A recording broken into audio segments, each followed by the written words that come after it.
Vous l'avez peut-être déjà vu, ancien directeur général chez Gandhi. Il gérait la partie technique, donc la partie produit. Il est également multi-investisseur, investisseur immobilier. Et là, du coup, on va parler de ton parcours vraiment immobilier. Alors Nicolas, aujourd'hui, parle-nous de toi. Qu'est-ce que tu as aujourd'hui en monde de biens immobiliers et comment est-ce que tu es arrivé, comment tu es arrivé à investir en fait? Comment tu en es arrivé là? En termes de nombre de biens immobiliers, aujourd'hui on gère 8 immeubles, une cinquantaine de lots, on gère 3 appartements et on est en train de faire construire une maison pour faire un petit peu de LCD, se tenter un petit peu à la LCD, donc de la LCD Premium. Donc on est en train de faire construire une maison, vue sur mer, piscine, voilà, donc c'est un peu le projet du moment, quoi. Donc pour rappel, la LCD c'est la location courte durée, c'est du Airbnb, Booking, etc. Voilà. Ouais, tout à fait. Donc, ok. Et comment t'es arrivé, toi, dans l'immobilier, c'était après ton parcours chez Gandhi, je crois, non? Ouais, en fait, en fin de parcours chez Gandhi, donc moi j'ai rencontré ma femme chez Gandhi, ma nouvelle femme. Elle avait déjà acheté un immeuble, en fait, dans son parcours. Donc en 2017, elle avait acheté un immeuble et en fait, ça m'a intrigué. Franchement, moi j'avais acheté des appartements en région parisienne, rien assez classique, quoi, ce que peuvent faire un peu tout le monde aujourd'hui. Et elle avait carrément acheté un immeuble, donc ça faisait à chaque fois qu'il disait un immeuble, quoi. La classe. La classe. Après, elle m'a dit, ouais, bon, c'est un immeuble en Lorraine, quoi. Donc la Lorraine, en fait, c'est pour ceux qui ne savent pas où c'est loin, et là, c'est spécifiquement sous la frontière luxembourgeoise. Et en fait, la stratégie était géniale. C'est-à-dire que le foncier au Luxembourg, il est proche du prix du foncier en région parisienne. Et en fait, dès qu'on passe la frontière, on est entre 1000 et 1500 euros du mètre carré. Et en fait, on a beaucoup de personnes qui font la navette entre le Luxembourg, donc qui vont travailler au Luxembourg et qui reviennent en France se loger parce qu'ils n'ont pas les moyens de se loger au Luxembourg. Et en France, en fait, pour ceux qui ne sont pas forcément de la région, ils vont plutôt se mettre à louer. Et donc, on s'est rendu compte qu'en mettant des annonces pour louer des apparts et en regardant aussi un peu comment se louer le premier immeuble, en fait, ça se loue très très bien. Quand on met un de nos appartements en location, on a rapidement 30, 40 demandes sur un 2 pièces. C'est une pression locative qui est très importante et un prix du foncier qui est très raisonnable, qui nous permet d'avoir des biens avec une haute rentabilité aujourd'hui. Donc en vrai, c'était assez simple d'investir. Alors assez simple parce que j'avais quand même une position chez Gandhi qui faisait que les banques, quand elles me voyaient arriver, elles ont plutôt tendance à dire oui. J'avoue que même si je suis parti de zéro au tout début, j'ai été à un moment de ma carrière qui faisait que j'avais un salaire suffisant en fait pour aller voir des banques et aussi on était à la bonne période parce qu'en 2019 c'est pas exactement comme aujourd'hui. En 2019 c'était un peu la porte ouverte, 110%, 110%, tout ça. Donc l'âge d'or. L'âge d'or, ouais. Donc pour la petite histoire, notre premier million d'investissement, on est à 110% sur le premier million. Donc on n'a pas mis 1 euro sur le premier million. Sur le deuxième, je crois qu'on a mis 17, 20 000 euros, un truc comme ça. Donc voilà. La stratégie, donc aujourd'hui, c'est principalement de l'immeuble, mais pas autant par choix en fait que par fainéantise, on va dire. En fait, la stratégie marche tellement bien qu'on a fait que répliquer au final. Donc, la seule chose qui est assez intéressante, c'est on a répliqué vite. C'est-à-dire qu'on a commencé aujourd'hui, donc mon parcours, si vous vous rappelez de la vidéo précédente, fin 2018, vendu la boîte, pas forcément heureux. Je me suis dit que j'allais probablement essayer de faire autre chose et peut-être essayer de ralentir un petit peu aussi. J'ai quand même beaucoup travaillé pendant 10 ans. Et du coup, c'est le moment où on s'est dit, bon, on va essayer de rééquilibrer un petit peu en essayant d'investir. Donc, la stratégie, c'était vraiment d'investir avec du cash flow positif et essayer de dégager un revenu complémentaire qui nous permettrait, pas forcément d'être rentier. C'était pas, tout le monde parle de devenir rentier et de plus rien faire ou de partir en vacances tout le temps. Ce qui nous intéressait plutôt, c'était la liberté. Liberté financière en disant si on arrive à remplacer nos salaires aujourd'hui par du cash flow et par du revenu de l'immobilier, ça va nous permettre de pouvoir, si on a envie de faire autre chose, si on a envie de travailler, ouvrir un restaurant, très bon exemple. Ou voilà, changer un peu de vie ou faire de sa passion un métier. complètement changé de carrière. Il n'y avait plus vraiment de risque. Moi, j'ai 4 enfants. Je peux pas du jour au lendemain me dire que je vais diviser mon salaire par 2 ou par 3. J'avais besoin un peu de cette sécurité financière, donc on est parti à fond dans l'IMO et on est parti vite. Donc dès début 2019, on a commencé à regarder un petit peu si on pouvait répliquer et si on pouvait améliorer un peu ce qu'avait fait ma femme à l'époque. Et en fait, on en a acheté beaucoup vite. Donc entre juin 2019 qui a été notre deuxième achat et janvier 2021 je pense, si je ne me trompe pas dans les dates, on a acheté 7. Donc on a acheté 7 immeubles. Donc en 1 an et demi, globalement, tu avais acheté 50 appartements. C'est ça, on a acheté une cinquantaine d'appartements à ce moment-là. La plupart, alors on a eu de la chance, encore une fois, de toute façon l'investissement c'est un peu de la chance à chaque fois. On est tombé sur un investisseur en fait qui était mal parti, qui avait une 12-13 immeubles, tous en nom propre. Aïe. Voilà, c'était assez compliqué pour lui. Il était pas au bord de la faillite, mais pas loin. C'était un peu compliqué. Du coup, il était passé par un CGP, donc un conseiller en gestion patrimoine, qui avait repris en fait l'ensemble de son portefeuille pour essayer de recréer un portefeuille qui était un peu plus logique dans sa construction. Clairement, ce que nous on a fait. Vous en parlerez après, et du coup il devait vendre. Donc il devait vendre rapidement. L'idée c'était de vendre rapidement 4-5 immeubles. On en a racheté 4 en fait. On lui a racheté 4 immeubles, on lui a racheté un premier, et après en discutant avec lui le jour de la signature, il nous a dit j'en ai peut-être 1 ou 2 à vendre encore en plus, et donc on a creusé. Il lui en restait à vraiment les 4, on en a acheté 3 sur les 4, le 4e on l'a pas acheté. On aurait dû en fait, mais c'est pas grave. On a acheté 3, donc 3 d'un coup à la banque. Bonjour, on peut acheter 3 immeubles. D'ailleurs, à ce niveau-là, j'imagine que je sais d'ailleurs que tu as des belles rentabilités pour pouvoir convaincre une banque. Et tu dis que tu dégageais également du cash flow, et sur tes immeubles, là, tu as pris combien de rentabilité pour que les gens aient un petit ordre d'idée, et combien de cash flow tu génères à peu près? Alors nos immeubles sont entre 11 et 13,5% à peu près de rentabilité brute. Ça aide au niveau de la banque. Tu m'étonnes. D'arriver avec ça, mais ça aide aussi le fait que ma femme en fait travaille en finance, et moi j'ai eu l'habitude de faire beaucoup de business plans dans ma vie. Du coup, on arrive à la banque avec un joli business plan, plutôt des jolis profils puisqu'on était encore salariés à ce moment-là. En fait, pour les 3 immeubles, j'ai dû présenter mes fiches de paie alors que j'étais plus vraiment salarié, je crois. Mais voilà, on était un peu à la limite, et voilà, c'est passé parce que le projet était intéressant. On a acheté des immeubles sous-cotés, on a acheté des immeubles qui étaient sous-loués par rapport au marché, et voilà. Après, on a acheté un lot de 2. Donc, on a acheté un premier, encore un autre. Après, on a acheté 3. Après, on a acheté un lot de 2. Ça s'arrête plus, quoi. Ouais. Après, on en a acheté encore un. Alors, celui-là est assez intéressant. On s'est dit, bon, ouais, c'est bien. On va essayer quand même parce que jusqu'à présent, on n'avait pas franchement trop négocié. Je crois que sur les 3 immeubles, on a dû négocier 15-20 000, plus une façade. En gros, on lui a dit, lui, il était dans le bâtiment, donc il pouvait refaire un petit peu la façade rapidement. Donc, il a refait la façade avant de nous le vendre. Donc, on n'a pas vraiment négocié grand-chose. Et on s'est dit, franchement, sur le dernier, là, on va vraiment essayer de négocier. Donc, on est parti avec une négo à moins 20%. Et on s'est dit, bon, ça passera jamais, mais c'est pas grave, au moins, il nous fera une contre-proposition. Et en fait, dans la journée, il nous a dit, c'est bon, c'est accepté. Donc, comme quoi, il faut tenter, hein. Comme quoi, il faut tenter. Et je pense que mieux vaut passer à côté d'une bonne affaire et vraiment essayer d'avoir un bon prix que voilà, c'est y aller par défaut ou par dépit, quoi. Ouais, la négociation quand même au début c'est quand même important. Faut pas trop avoir peur de passer à côté même d'un bon investissement. Il y en a toujours un qui va arriver après, quoi.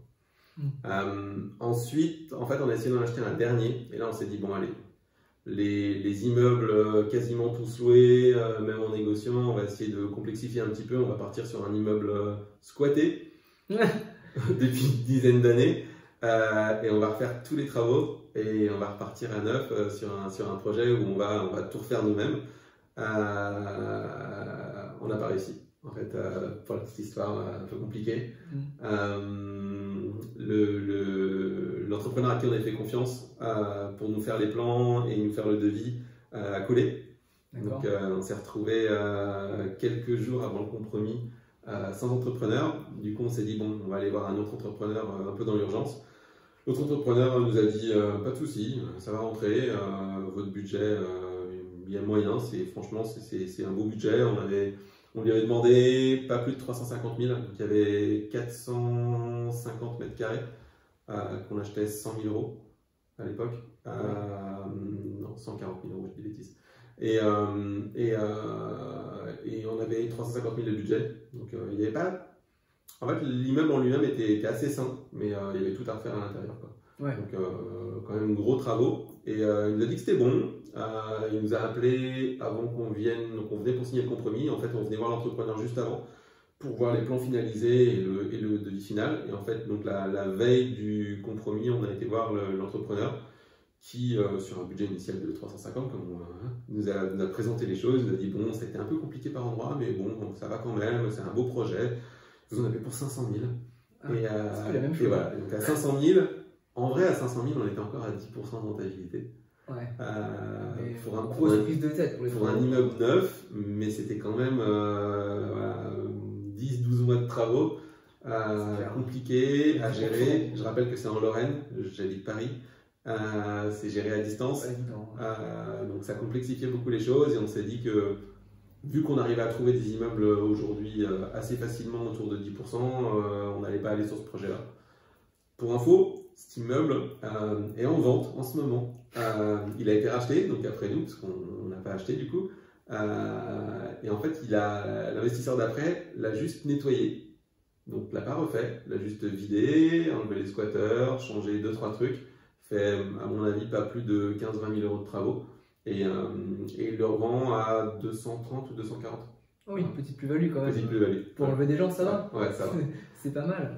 Et du coup, tu me disais, tu parlais de financement, etc. Là, il y avait énormément de travaux. Mais vous, comment est-ce que vous financez en fait vos projets? Parce que c'est quand même pas toujours facile de financer des biens. Tu m'as dit que vous aviez une bonne situation, mais vous passez par quoi? Par un courtier, par un banquier, voilà. Comment est-ce que vous faites aujourd'hui et comment vous avez fait en fait vos projets? Alors, première banque, on a été voir la banque du coin. Et c'est passé, donc assez facilement. SCI LIS, assez classique. Et après, on s'est dit, bon, après le premier achat, donc le premier achat c'était en juin 2019, on s'est dit, il faut quand même qu'on se professionnalise un petit peu parce que clairement, là, l'objectif, c'est pas d'en acheter un ou deux, mais d'en acheter plutôt 10 ou 15. Et donc, on va faire les choses correctement. Et c'est à ce moment-là où en fait, on s'est dit, on va créer une holding.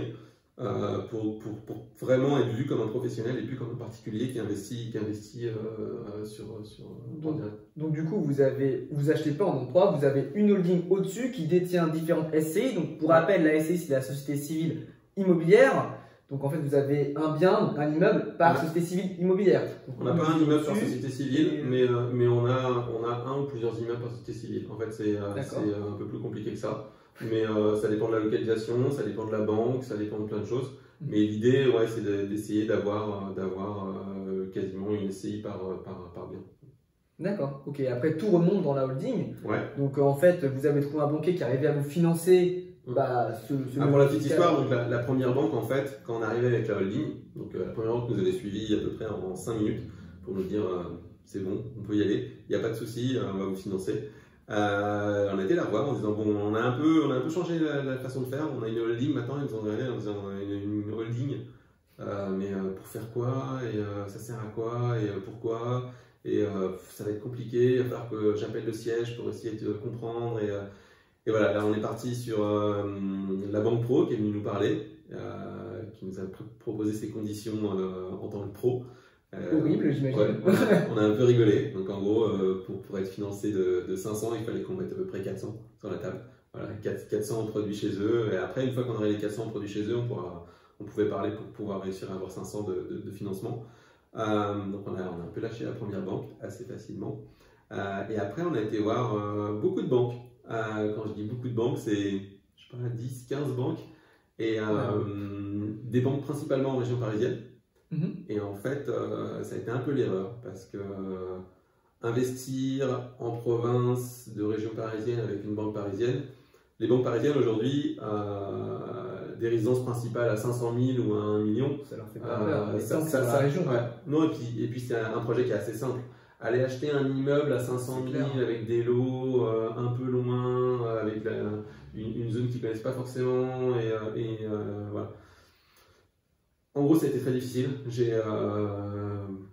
Pour citer des banques, BNP, c'était pas si mal, ça allait jusqu'au bout. Eux, au moins, ils savaient de quoi ils parlaient. C'est-à-dire que quand on leur parlait de SCI, de holding, de cash flow, de quoi que ce soit, de fiscalité, ils rebondissaient bien et ils fonctionnaient. Sauf qu'on arrivait à la fin, et à la fin, ils nous ont dit « Ah, c'est en Lorraine. Ah non, mais en Lorraine, on ne peut pas. Parce que non, on a des zones rouges, en fait, et la Lorraine, on ne fait pas. » Voilà. Et c'est à ce moment-là où en fait, on a un peu baissé les bras. On s'est dit bon, peut-être que la holding, nous on veut investir, donc on va peut-être repartir en SCI classique. On va peut-être abandonner la holding. Et on s'est dit c'est quand même un peu con. On a été voir des banques locales à ce moment-là. Et en fait, on a été voir une courtière locale. Je suis pas très pro courtier, mais en fait, c'est quand même cette courtière qui nous a dit votre dossier il est hyper complexe, clairement. Si je le présente à des banques, même autour, je ne pense pas que ça y aille. Par contre, il y a une personne que je connais qui est vraiment très très fort là-dessus et qui va adorer votre parcours. Et si elle, j'arrive à la convaincre, je pense que c'est bon. Mais c'est ma seule chance. Et en fait, ça a mis, je sais pas, 2-3 semaines. Au bout de 2-3 semaines, elle nous a appelé, elle a dit c'est bon, il veut vous recevoir. On était ensemble. Michel, notre banquier. C'est ton meilleur pote maintenant. Ouais, c'est notre meilleur pote. Et voilà, et donc clairement, accueil complètement différent, tout de suite compris la holding, l'intérêt, tout. Enfin, il a compris aussi que, en fait, si vous voulez investir, c'est un conseil aussi, hein, c'est une banque ne gagne pas d'argent vraiment avec le crédit, en fait. Donc, pour intéresser une banque, il faut c'est donnant-donnant, en fait. Donc, on sait et on a su assez rapidement, il nous a expliqué un peu le schéma de là où il gagne de l'argent, là où il n'en gagne pas. Donc, aller négocier au maximum, c'était pas dans notre intérêt. Nous, ce qui est dans notre intérêt, c'est de pouvoir enchaîner et enchaîner rapidement et en toute confiance, c'est-à-dire de pouvoir se positionner sur un bien en sachant qu'on on va être financé derrière. Et donc ça, c'est le principal. Et pour ça, il faut lâcher un peu de lest. C'est-à-dire qu'on regarde pas trop le taux, on prend les assurances de la banque, qui sont monstrueuses des fois. Ouais. C'est pas les meilleures, c'est souvent elles sont assez chères. On prend l'assurance P&O, l'assurance prêt, voilà, on négocie rien. Négocier, vous pourrez toujours négocier après. C'est-à-dire que si vous voulez renégocier les assurances, renégocier les prêts, renégocier plein de choses, vous pourrez toujours le faire après quand le banquier vous dira bon, ça suffit, on peut plus vous financer. Mais tant que le banquier dit oui, faut être gentil avec lui. Donc, je sais que les banquiers, ils n'ont plus le droit de recevoir des cadeaux, mais bon, on leur envoie toujours des petits trucs quoi, pour Noël. C'est pour partager avec leurs collègues. Que ça ne soit pas des cadeaux mal placés, mais voilà, c'est une stratégie clairement pour investir aujourd'hui. Il faut choyer un peu son banquier et faire en sorte qu'il puisse vivre. Les banquiers, eux, en tant que personnes, on reçoivent des primes en fait s'ils arrivent à faire signer certains contrats à leurs clients. Il ne faut pas hésiter quoi. Il ne faut pas hésiter à ouvrir des comptes pro chez eux. Il ne faut pas hésiter à prendre des produits financiers chez eux aussi. C'est clair. Mais du coup, là, tu nous as parlé de ta stratégie bancaire. Ouais. Mais au niveau de ta stratégie fiscale, excuse-moi, tu m'as dit que tu avais une holding, tu avais des SCI en dessous. Ouais. Et est-ce que tu peux expliquer un petit peu à tout le monde, à la communauté, pourquoi en fait tu fais ça et quel est vraiment l'intérêt et pourquoi tu t'y retrouves à avoir une holding plutôt qu'à avoir acheté en nom propre ou simplement détenir les SCI? Alors, il y a deux choix, hein. Il y a deux bagarres assez souvent. C'est les gens qui investissent en LMNP. Loueur meublé non professionnel qui est un très bon régime, il faut regarder, et il y a les gens qui achètent en SCI, donc c'est un peu la guerre entre les deux. LMNP en fait nous on ne pouvait pas parce que l'objectif c'était de ralentir et de freiner. Et, je vous rappelle qu'en LMNP en fait vous pouvez investir jusqu'à une limite de loyer équivalente à vos revenus fiscaux. Donc si vous déclarez 50 000 € de revenus fiscaux, vous pouvez encaisser jusqu'à 49 900 de loyer. Le problème c'est que nous on ne savait pas trop combien on allait gagner. L'objectif c'était de gagner probablement moins. Et du coup, prendre le risque, aujourd'hui, on allait vite être limité en partant sur du LMNP. On aurait pu faire un petit peu de LMNP et passer sur autre chose, mais quitte à le faire d'une façon, autant aller à fond dans cette stratégie-là. Donc on est parti sur la partie SCI et la partie holding. Partie SCI parce que clairement c'est ce qu'il y a de mieux à faire aujourd'hui, SCI LIS. Si vous partez pas en LMNP, partez en SCI LIS. C'est quand même la façon la plus intelligente. En fait, l'énorme avantage d'investir en société, c'est ce qu'on appelle le compte courant d'actionnaire. Donc, si vous avez de l'argent à investir dans votre investissement, du cash en entrée, l'avantage sur un bien rentable, c'est que ce cash, en fait, est une dette de la société, de votre SCI vis-à-vis de vous. Et en fait, du coup, cet argent-là peut revenir, vous pouvez récupérer cet argent assez rapidement et assez facilement sans être imposé. L'avantage de la holding, c'est que la dette entre nous et nos sociétés, en fait, transite par la holding.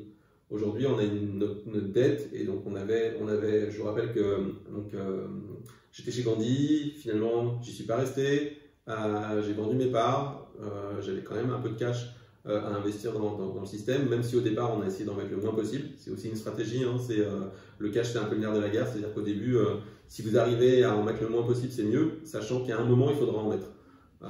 Aujourd'hui, je suis sur un montage où je ne peux plus investir si je ne mets pas 15% d'apport sur chacun des biens. C'est impossible. Vous verrez qu'à partir d'un certain niveau, en vrai assez vite, hein, c'est à partir du premier million 5 d'investissement brut, il y a peu de banques qui vont continuer à accepter de supporter, de prendre le risque avec vous, en fait, sans avoir d'apport. C'est clair. Ouais. Le risque doit être partagé en fait entre l'investisseur et la banque à ce moment-là. Du coup, on est parti, nous on voulait se professionnaliser et donc on s'est dit, en fait si on continue à investir juste en SCI, on n'est pas vu comme des pros, vraiment. On est vu comme des particuliers qui utilisent une SCI comme véhicule et qui achètent des biens. Et en fait, tant qu'on était en SCI classique, donc le premier investissement et celui d'avant pour ma femme, on était toujours sous calcul de taux d'endettement. Et donc, assez classique. Et on s'est vite rendu compte que le 35%, elle nous bloquait, mais très rapidement. On avait encore des bons salaires au tout début. Du coup, en 2019, ils regardaient aussi un petit peu le reste à vivre. Donc, ils ne regardaient pas uniquement le 35%, mais on sentait que la mouvance allait vraiment aller vers du 35%. Comme aujourd'hui, d'ailleurs. Comme aujourd'hui, et donc en passant en holding, en fait, on s'est vraiment professionnalisé pour être vu vis-à-vis de la banque comme un pro et plus comme des particuliers. Aujourd'hui, je crois que j'ai un taux d'endettement de 140%. C'est encore marqué sur les prêts, mais il regarde plus vraiment. Ça fait beaucoup. Ouais, ça fait beaucoup. À ne pas copier chez vous. Si, il faut copier. Ouais, c'était une des façons où on s'est dit on allait vite être bloqué si on ne partait pas de manière très professionnelle. Et donc l'objectif c'était vraiment de se présenter vis-à-vis des banques de manière la plus pro possible, avec un vrai dossier bancaire, un vrai business plan, une vraie stratégie sur chacun des immeubles, pourquoi, l'avantage de l'immeuble, la projection, etc. Donc, voilà. Et au niveau fiscal, du coup j'imagine que tout TSCI ramène le résultat positif ou le résultat déficit dans la holding et vous faites imposer uniquement sur la holding. Non, aujourd'hui on n'a pas choisi de passer en ce mode-là. Vous avez deux modes, soit vous êtes en intégration fiscale, soit vous ne l'êtes pas. Pour l'instant on n'y est pas. En fait, il y a de l'intérêt en fait. Toutes nos SCI sont bénéficiaires aujourd'hui. Oui. Et du coup il n'y a pas d'intérêt. Ouais, qui m'étonne. Et comme la stratégie était toujours d'aller seulement sur du bénéficiaire, c'était pas trop dans la mouvance du moment. C'est peut-être quelque chose qu'on changera à un moment donné si on part sur d'autres types d'investissements. Patrimonial par exemple, plus du patrimonial. Je sais pas, un pari ou en France, avec soit un cash flow négatif, soit une rentabilité ou un résultat négatif.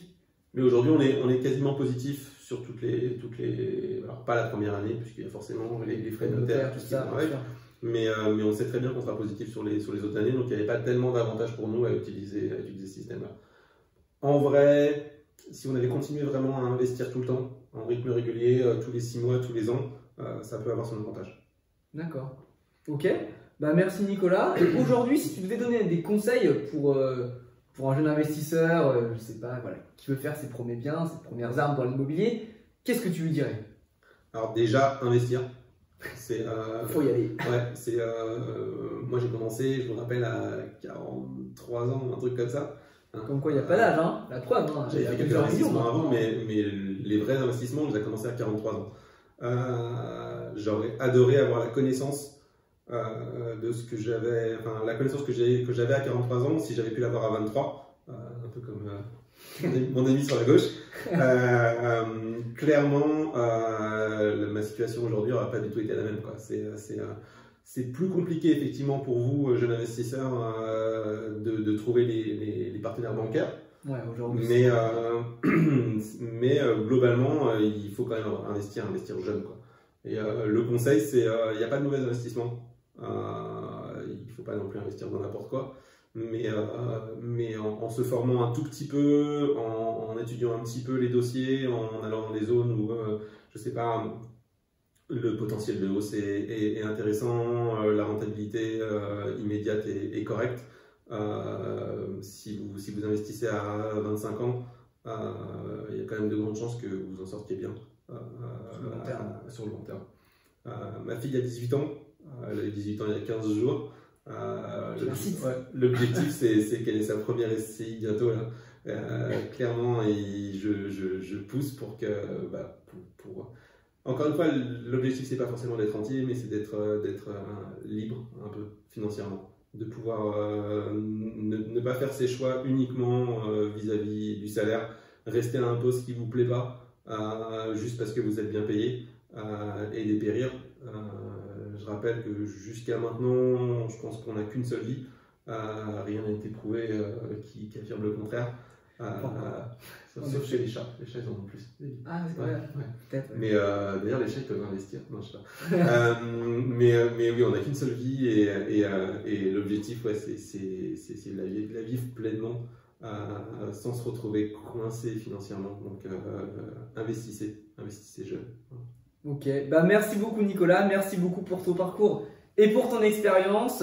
Si cette vidéo vous a plu, je vous invite à vous abonner et je vous dis à très bientôt. Salut! Merci Léo.